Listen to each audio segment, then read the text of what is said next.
Hello and welcome to Be Powerful with Liz and Lee. It's a new day and we're so glad you're here. So you can expect to hear candid conversations on what it means to be powerful.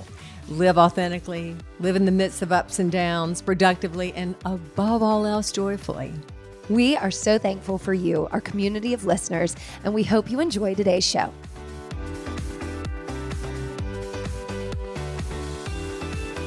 Hi, everybody. Hi, everybody. Hi, Lee. How are you? I am great. How are you? How you are? Yeah, we're back. Here Yay. we are. We took a week off. We did, because we went to Madrid to celebrate your birthday, continuing to take a vacation in the middle of the deep winter, and it was amazing. I can't tell you that's the best time to take it. January is my favorite month still. I can see why. It just is. My birthday, gosh, Madrid was like 65 degrees. It was like, oh, it was heaven. It was heaven. Do you like the way I look? Yeah, we'll go straight to your outfit. Hey, Liz, where'd you get your new top? It's still about me, isn't it? Yeah. It's never not been. This is the top that we drunken shop. We weren't drunken shopping, but it was. No, it wasn't at all. Wasn't it post dinner? No, it was in the middle of the day when your luggage had not come. No. Gosh, you don't remember this. This is when we went to. Is this not Zara? No. Oh, geez. Okay. That was the first day we were walking the streets of the main street of Madrid, the Grand Via, and your luggage was left. It stopped in Charlotte. It never left Charlotte. Yeah, and so they sent it to London, and then it got to Madrid the next day. But the first day you were out without your suitcase. So what I'd like to go over is we checked our bags. Yes, we were just going to one place for a week. One place, direct flight to Madrid. Great flight, by the way, from Charlotte to Madrid. Right, but before, as we were packing, you were like, I'm going to trust the airports. I'm just going to put everything in here because sometimes you'll put a thing or two that is more valuable. One more. Yeah, like if you've got something like your best leather pants, you're going to put them on your travel, in your hand travel. So just in case. And sure enough, they lost it. No, they didn't lose it. No, they never noticed it. I have a yellow bag the size of Kansas. How can they miss? And plus it had priority, and all that stuff right beside by mine. And somebody just looked at it and went, nah, not today. They don't have to get But it was great. So we have air tags, which I love. Do that. Because right when we got off at baggage claim, mine came and yours was taking a minute. And I was like, oh, air tags. And so mine showed that it was in Madrid, and then yours showed last seen Charlotte. At whatever time in Charlotte. And I was like, well, your phone just needs to refresh. Like, we're in a new country. Yeah. No, still in Charlotte. So I went right to the desk, and she's like, oh, yeah, we got a notification. And it went. I mean, considering this is American Airlines, which, at least they got it to me. Yeah, really quickly, and they sent it to the hotel. I remember 48 hours. No, it didn't. I remember. I'll tell the story the proper way. What? No, let me tell you. I remember the day when it's like if your luggage was lost or didn't make it, you had to go back to the airport and pick it up, right? Oh no! Not when you're priority. They deliver it. They do. Yeah. Okay, well that's nice. So yes, that was a Monday. You're just not used to riding with I know. So on Monday you didn't have your suitcase, and then we did the big sleep on. Yeah, it's like 12 hours. Monday night, and woke up at like 11 a.m. to the knock on the door, and there was the big yellow suitcase. So that wasn't bad. No, it was great. Was not bad. No. I will give American Airlines some real. Well, you don't have to, but you did. Let's just. Oh, they got it to me. I just think, who is the guy in the baggage handler that goes, that yellow case, let's just leave it in the corner. Just leave it there. The hell with it. They don't need that. But back to the shopping. Because I was lazy, I've had 12 hours of sleep. Was this when I'd had all that sleep? No. You got it all wrong. If you would just let me tell what happened and you can add your 2 cents, that'd be great. Okay, you just do all the talking and I'll just emote. You get there in Madrid really early. So we luckily, praise to our hotel. They had our room ready, but we had breakfast, went to our room, and that was phenomenal. Had a quick nap, went to the spa because we're still going first class, and then we walked around that afternoon, and that's when you got that shirt that you're wearing. But I never tried it on. Tell them. Okay, so when we're shopping, I'm like, well, I have no idea when my luggage will get here, so why don't I buy something? So I pick out all these things, and I'm just like, I hate to try on clothes. I buy almost everything I ever buy, I never try on. But first of all, I know my size. Right. I mean, when you live this long, you know your size. And so I said, Lee goes, no, I went, Lee, you didn't even have to ask. I said, well, just go try this on, okay? No, you didn't. I said, you want me to try this on for you, don't you? Yeah. I said, yes. Because nothing screams January in Madrid more than a one-shoulder sleeveless black vest. Because, you know, even though we had significantly the best weather ever, it was perfect weather. It was 65 degrees every day, sunny. And I'm like, I need a one-shouldered kind of cool vest. You didn't need it. You just found something you liked because you didn't have your luggage. You tried it on. It looked great on your body. I was no, it didn't. It was too big because look at our boobs. No, okay. First of all, it fit beautifully on your body. No, it didn't. Okay, whatever. I looked at it and I went, that'll fit my body. That's what happened. I put it on when we got back to the hotel room, and apparently my buzambas are a little bit bigger than yours, and it's a little tight across the chest, but I've got it on now, so don't come in close. You look great. Thank you. But that was your first purchase on the first night. It was so much fun. And we found a few other things. It was fun to find a few off the beaten path.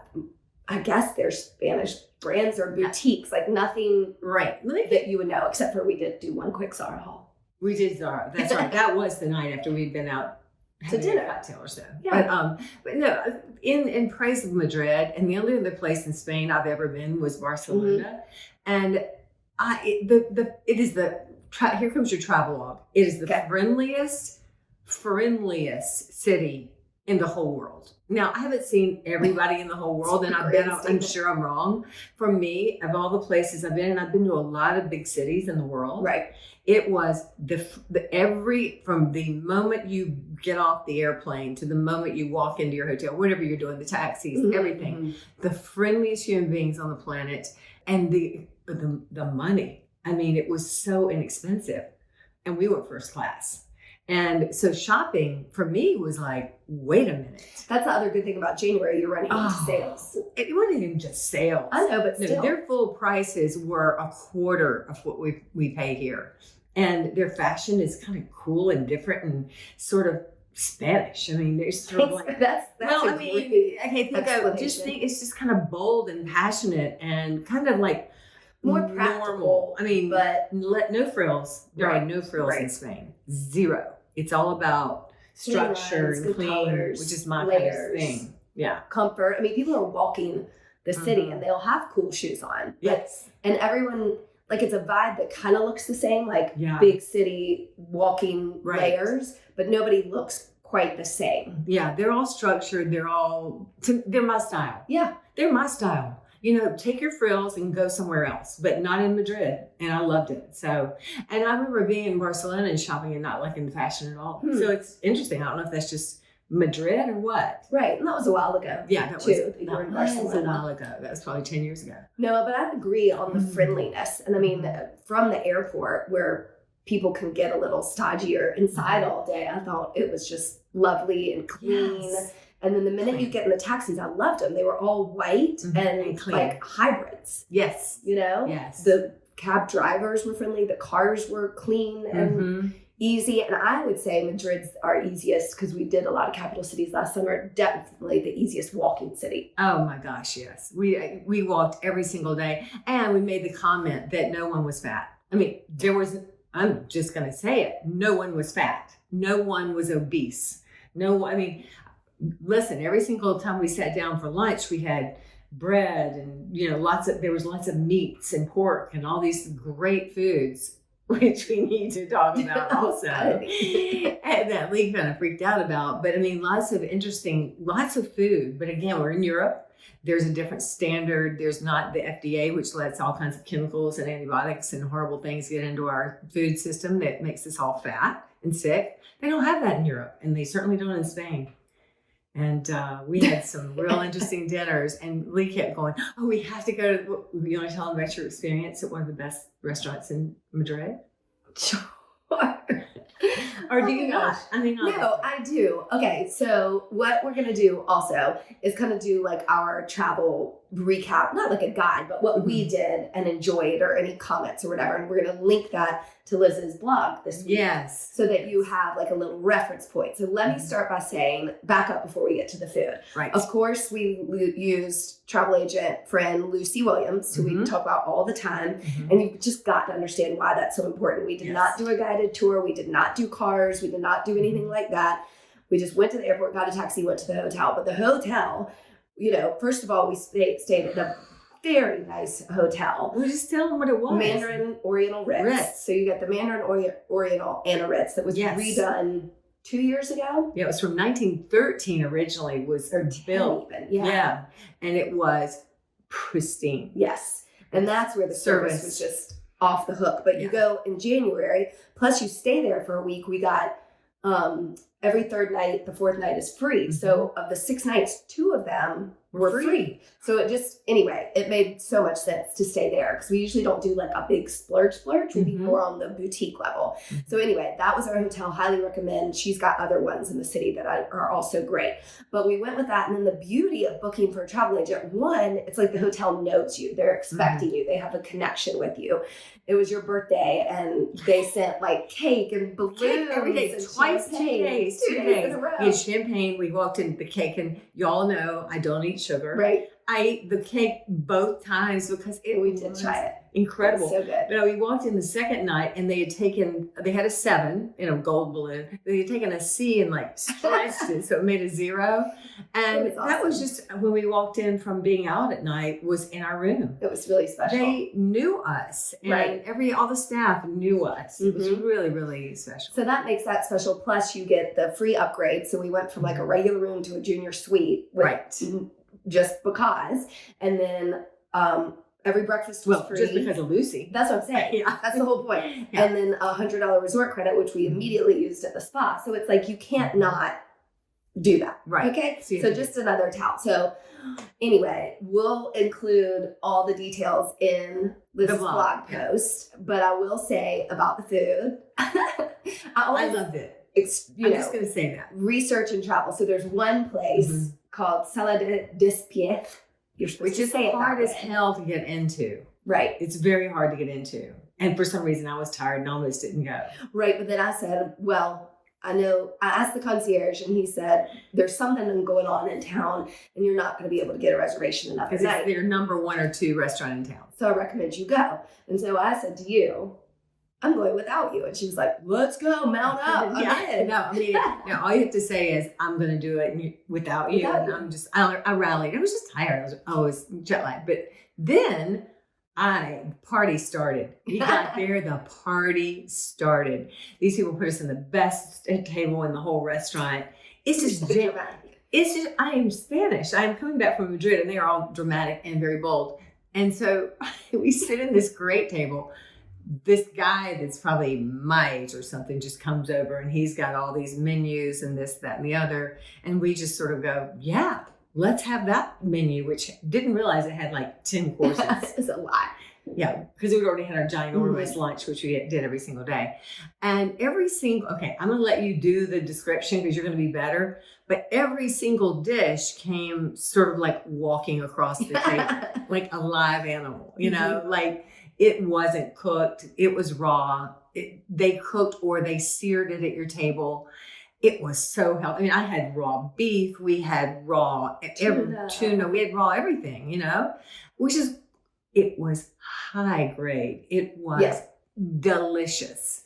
But it was something that your palate was not ready for. Apparently was not so simple. You were like, could you mine your little? No, I didn't. I just wanted to. Goodness. No, but it is true. I mean, it's a gastronomic experience where there are a couple tables and then kind of a bar space. So you're actively working with them. And it was, I guess one was a piece of bacon and then maybe an egg yolk on top of something. And they torched one side of the bacon, the other, then split it and rolled it in half, one for you, one for me. And I was like, oh, and your bacon was better cooked. So I just put it in my mouth and was like, that is a texture I can't get behind. Anyway, I couldn't do it. That's all right though. But there were some many delicious.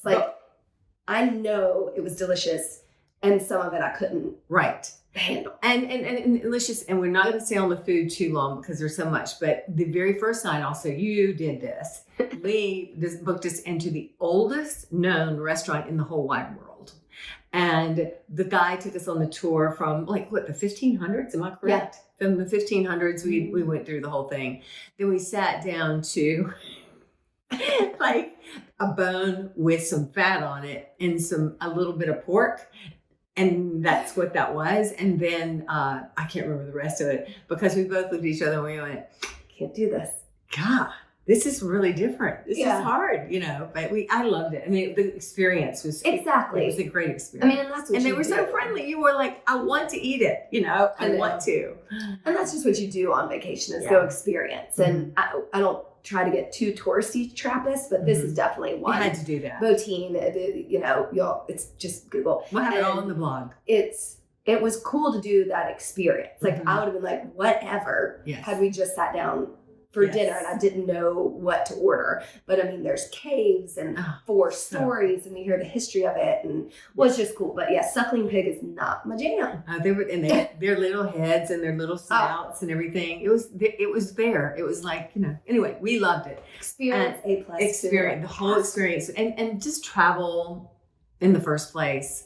If you can travel, please travel because you find out that everybody in the world, they speak different languages, they have different tastes in food, but we all have the same needs and wants. We all want the same thing. We all want to be happy and enjoy our families and live in peace. And we just I loved the passion and the peacefulness that sort of lived side by side in Spain, or in Madrid, at least where we were, where people are very passionate, very excited about life, this luscious life, but and simultaneously the most peaceful, peace-loving people you've met, right? I haven't been that far around the world. You have. I mean, I've hit some really nice places, and so especially I think when you're a tourist. Yes. I mean, yes. Some countries are more acceptable to that or not, but to go take the effort to listen to you and talk to you, and we're so ignorant we don't know more than one language, but for all these other people around the world to speak English, it's a little mortifying and also amazing and impressive. And to your point, it is a very passionate vibe and culture, but it did feel very positive and peaceful. And peaceful and safe and nurturing. There's a nurturing feeling to Madrid too. Yeah, I mean, before we go on, they'd have a rally. They had I was gonna say go there. You want to go there? No, you. This was all your experience. One of the days I just was having sort of a, when you're traveling, you have a sort of a time where you just need to calm down. You get excited. We do a lot of things. And I had an afternoon. I didn't feel great. I was just sort of like, I need to sort of not drink. I just need to be alone. And I went for a walk and I found myself, it was right outside our hotel actually. They had blocked off the streets and there was a protest. It was about the Israeli-Palestinian conflict and Gaza. And but now if there was going to be trouble, there's where would have been trouble, because there must have been thousands and thousands and thousands of people. And they were screaming and they were upset. And I had this beautiful woman, which I met, and I wish I could remember her name, but of course, she was from Majorca, and she was also Arabic, and I couldn't understand her name, but she wanted me to know that she knew who I was somehow from being in the hotel, and she wanted me to know that Madrid was safe and that this was not who we were, because there was some people, it was an angry protest. There were some angry people, as they needed to be at this thing. And there was just I had this feeling of really, I understood what they were saying, and I realized sometimes we all get passionate about what we feel is happening when we kind of need to hear the whole thing. Right. But they needed to shout it out. They needed to do what they needed to do. But the world is in such conflict right now with misinformation, and nobody here was wrong or right. I'm not saying that. I'm just saying the passion and the peace and the hurt that was going on in the streets made me cry. Mm-hmm. And she made me cry because she took my hand and she said, "This is not Madrid."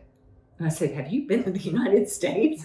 I didn't say that, but I thought that to myself, like, would I go up to someone if they saw some really, not violent, but it was really. I was gonna say, I was not there, but I didn't. Think it was. There were groups. There were different factions in this parade. There were thousands and thousands of people, and in some cases it was very angry, and in some cases it wasn't. There was a church choir singing, in different places and all that sort of thing.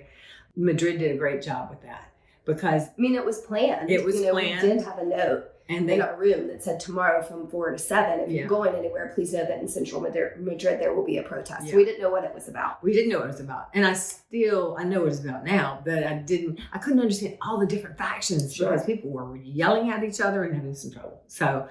Anyway, traveling gives you the knowledge for you to make decisions on your own instead of listening to what people are yelling at you on TVs or on social medias, because no one really reads real news anymore. People listen to the news they want to agree with.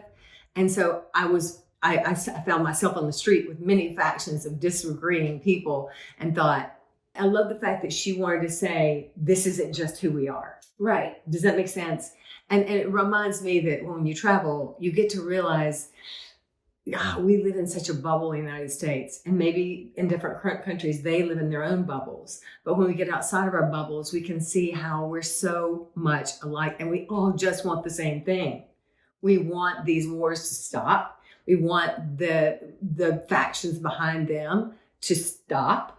And personally, I want some feminine energy in there to make it happen. So anyway. Yeah. No, I think activism is really part of activism is listening. Right. And I think we get hung up on a side or a story or our own experience. Or what we want it to be.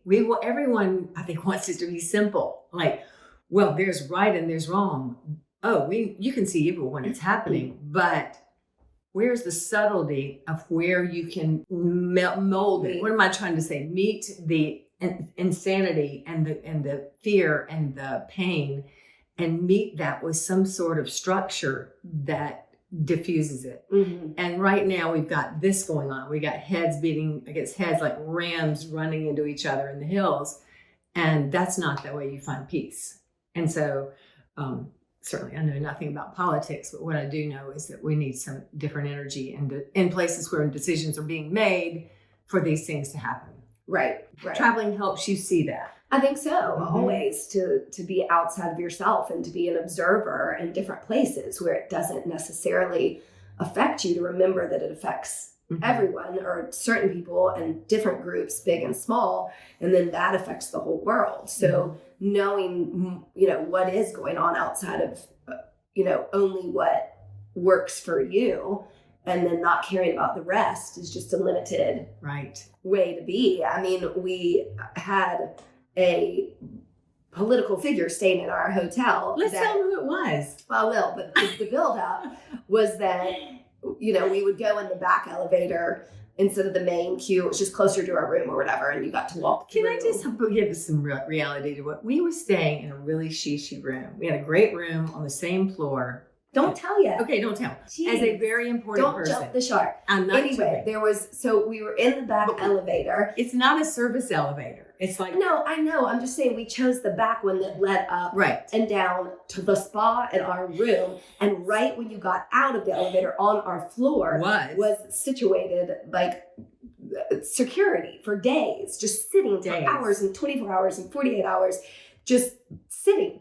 And then I started to notice like more security in numbers, some like armed guards outside of the hotel. And so there was a little bit more of a fever pitch, and we were in that palm court area, like a central dining area. Yes. And asked the hostess, like, well, we probably don't know who the Spanish special person is. And she was like, oh, you'll know. So we hung out down there waiting to see if, I don't know, Beyonce. We thought it was going to be like, Penelope Cruz. Yeah, we were ready. Bieber, Brad Pitt. We didn't know who it was going to be. Barack Obama. Yeah. Give me something. Give me exciting. something. And so then a group kind of walks through and we're like, huh? And she goes, let me have your phone. And Googled who it was. And Liz looks, she's like, oh, it's the president of Ecuador. And we're so ignorant. I would not have picked him out of a lineup. I was so excited to see that we're so pitiful that we want like celebrity. And of course, it's like a grand political international It's a big deal. He's probably hanging out with the king. He was with Felipe. And the president also. I mean, Felipe is the king. We found that out. And Letizia. He did. I looked at his Instagram and we never really knew which one. Before we get off this subject of the president of Ecuador, which I did take a video of, and I did. But no, I looked more on Instagram. It wasn't him. What? It was one of the generals. Well, anyway, he dressed beautifully. And so I figured he had to be the guy. So I took this video and immediately, of course, it's not real. It's not on Instagram. So I put it on my story. Lee goes, you need to take that off right now. We are going to be in trouble. Meanwhile, let me back up 24 hours before this happened. And then we're going to promise I go off this subject.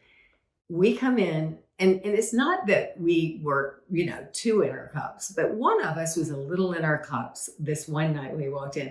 And we have been curious about the security detail. Like, why are they're just sitting there? They're all armed up, but they're on their phones like teenagers, just like scrolling Instagram and stuff. So finally, Lee just like stops. We're on the way to our room. This is late at night. And she goes, what are y'all doing here? What is happening?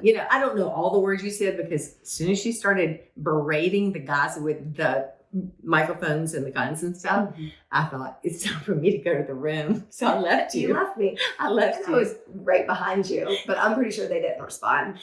Luckily. But it's almost like I felt rude because you walk by somebody for they didn't speak 10 times a day and you just go, buenas, hola, 20 times. And I wanted to be like, so, Jorge, aren't you fucking bored? Jorge! I mean, Eduardo, like, anyway. I don't know what I'm doing walking back and forth down the hall 15 times, but it felt just miserable. But I guess when they have a moment of racing around to get the president of Ecuador to his car, it's fine again. I felt bad for him. Anyway, I couldn't sit in a hotel hallway. Yeah, at least we were on the same floor as the president. That was great. Yeah. So, yeah. But I mean, he's the second youngest president of Ecuador. They're having a lot of gang problems. And so hopefully he fixes that. So are we. Maybe he needs to come to America. More power to you. Go. Ecuadorian. Go. Daniel. Yeah. Is that his name? Daniel? Yeah. Right. But the one who you thought it was. I know, but he had the security detail around him too. And he was wearing all these buttons and things and stars and hats and stuff. Anyway, that was our celebrity sighting. Yeah. So anyway, the birthday has gone really, really well. It has. And I have yet to thank all the people. I feel like I am receiving the Academy Award and thanking you for the best birthday party. And Abby and Sarah and Carrie and Clary and for, oh my God, the videos and all those sort of things. And I felt so celebrated. Oh, good. I really wanted to say that. I wanted to say that on the pod and I wanted to say it to everyone. And also to say that we came in late that night and we didn't actually write down every single person's name on some of the gifts I've got. So I'm excited, but I promise you at this thank you night, it might be a few months from now. Or for the wrong thing. But we got on the plane the next day. But what I wanted to bring up, and you know how much I love Glennon Doyle, and what's the name of their podcast? We Can Do Hard Things. Right. So for some reason, while I'm in Madrid, I don't know what I was doing. Anyway, I listened to part of her podcast and they were talking about birthdays. I went, oh, perfect. Oh, they were going to talk about birthdays and it's my birthday week. And they were really, really, it was sort of like the Joan Baez, like birthdays. Y'all don't know who that is. I know. The 60s sort of like, things are not going well. I'm a protester for the Vietnam War. I'm going to sing this song and it's going to be sad the whole time. Anyhow, I love Glennon. So still love Glennon, but come on, y'all. I'm sorry. That's the most depressing podcast I have ever heard. I'm going, y'all, you don't want to celebrate your birthday. Don't do it. Here's the thing I want to tell Glennon, and I want to tell everybody. It took me till I was 50 years old to understand. I think they actually hit on this point. They're really so brilliant and good. It took me until I was 50 years old, 49 and several months, to realize that no one appreciated the celebration of me more than I did. That does not make you a narcissist. That does not make you anything but you. If you can't recognize how your birth is important to you, then you're living some miserable times. So I decided when I was going to turn 50 that I was going to have a huge birthday party. And I did. And I remember my husband, Aubrey, said, God, I feel like we just threw a wedding. We threw it at it. And I realized I planned that. I made that happen. And I invited the people I wanted to be in the room with me. And I finally felt celebrated. And I realized that all those years I had spent going, why can't they read my mind? Why don't the people that love me so much understand what I need? Because I didn't tell them. And you can't read people's mind. So, and they did on We Can Do Hard Things. They did say, make the point, ask people what they want and let them tell you. Right. And so when you said to me, I love to be celebrated. To me, the older I get, I'm of course going to celebrate every day, every moment, every week of my life, because these are limited. Right. And so birthdays, while some of you might go, wow, she really went overboard, or could she quit talking about her birthday? No, I'm not going to quit talking about my birthday. And when you have your birthday, I'm not going to quit talking about yours either, and yours either. And I don't want any of you to quit talking about your birthday, because you got to be born, you got to be here, and this is your time. So let's have a party. Mm-hmm. Or don't. If you don't want to, don't. But do it the way you want to do, and don't hold resentment because people didn't understand it. Moral of the story. Yep. That is so true. We have expectations, so we think everybody will just come to us and do grand things because we deserve it or we've done it for them, and that's just martyrdom. And saying what you want is not wrong, and it's not only not wrong, it's necessary. Yeah. And I remember when you and I first got together, and I don't know why this sticks in my head. It was your birthday. And we were so happy to be together. And you said, all I want to do, and I hope you were telling me the truth. I know I was. All I want to do is go to the movie, hold your hand, and be together. And we did. We did. And it was so, for me, I had a great time on your birthday. Right. Good. Did you? Yes. Yeah. Yes, because you've set the expectations, and then you've communicated. I think that's huge. People can't read your mind. And a lot of my birthdays, I like to say, I want to do what I want to do on that day. And sorry, but you might not know until that day what I feel like and how I want to celebrate life and each other. It might feel loud. It might feel quiet. It might be a different day. And that's okay. Right. I mean, there aren't rules. Right. And respecting the fact that you and I are partners and that we're so different. Mm-hmm. And if you turn around to me this year or anytime right now and say, hey, my birthday is May 19th, you better get the party figured out now. Or if you just go, I want it, what you usually say is what you just said. Mm-hmm. I just want to wake up and do what I want to do spontaneously that moment. Yeah.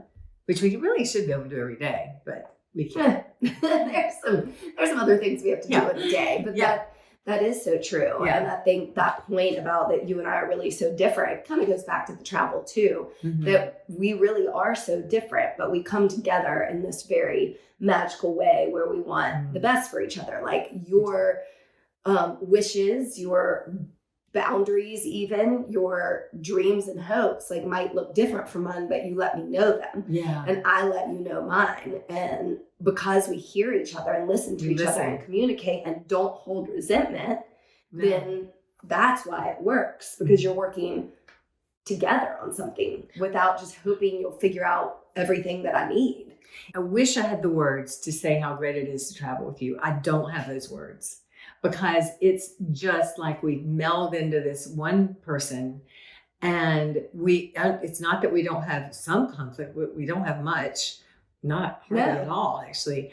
And we just enlighten each other. There's words I don't understand in the English language that I want to bring out, but it's like this lightening happens. Like we lighten our moods, we lighten our love is higher and floatier, and we just enjoy the fact that we don't have to figure things out. Right.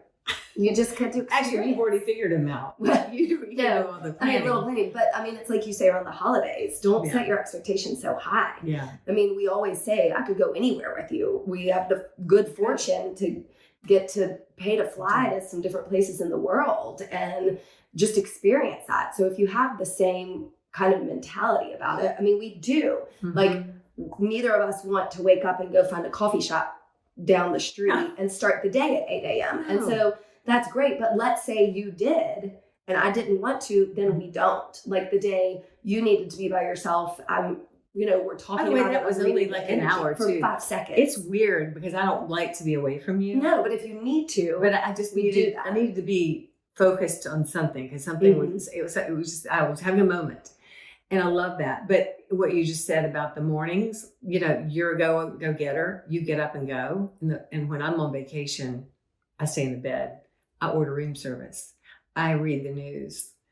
I then very slowly move. And you're open to that. Yeah. And I'm open to you doing your thing. And that's in life. And then when you come back together, it's just like the freedom that you feel to be free and held, is so perfect for you and I. Right. And I want that for you all, for everyone. And if you're not having it, you're missing out on some really good stuff. It's really good stuff. Don't be afraid to say what you want. Yeah. And because men and women, and most of, I think maybe our podcast people that listen to us, mostly are heterosexual, and men and women are really different. Yes. But men are not stupid. Women are not stupid. We can talk to each other and find those levels where we can communicate. And it doesn't have to be trade-offs. And that's one thing I've noticed in my own marriage. And then I noticed in some of my friends' marriages that life is a trade-off. I give you this if you give me that. Right. You and I don't trade. No, we do not trade. What do? We focus on the thing. I think, for example, I just told you at one point, I know how important freedom is to you, whatever that means. Yeah. Like, you go do what you need to do right now. And I'm a grown ass woman. Like, I'll do what I need to do. To think that, it's like, stop getting your feelings hurt. Not everything somebody is doing is against you. Like, love comes when you really, truly accept whatever that person needs at that time. That's not just rude or, and allow narcissistic. Them. Right. Allow them. And I think that's, I just really can go back into my marriage because, I respect Aubrey so much. But I can see where we went wrong on some of those things. What's a bad habit? High expectations, trade-offs, just how about finding where the root of that matter is?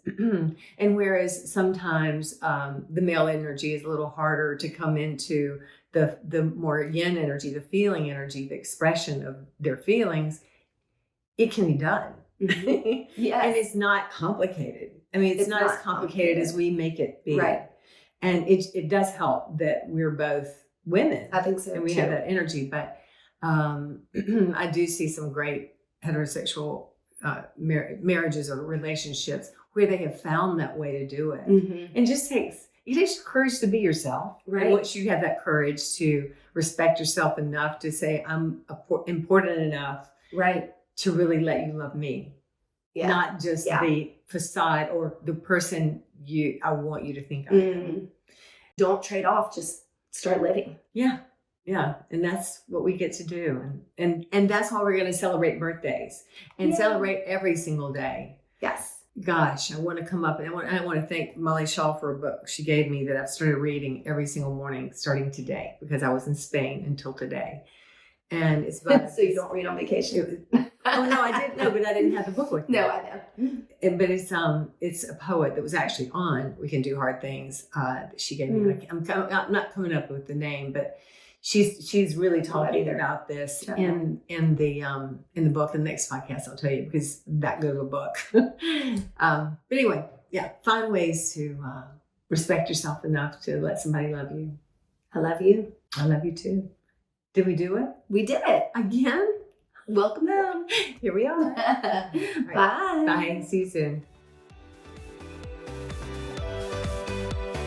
Thanks for listening to us today, wherever you get your podcasts. And remember, you can now find our podcast on YouTube. Yeah.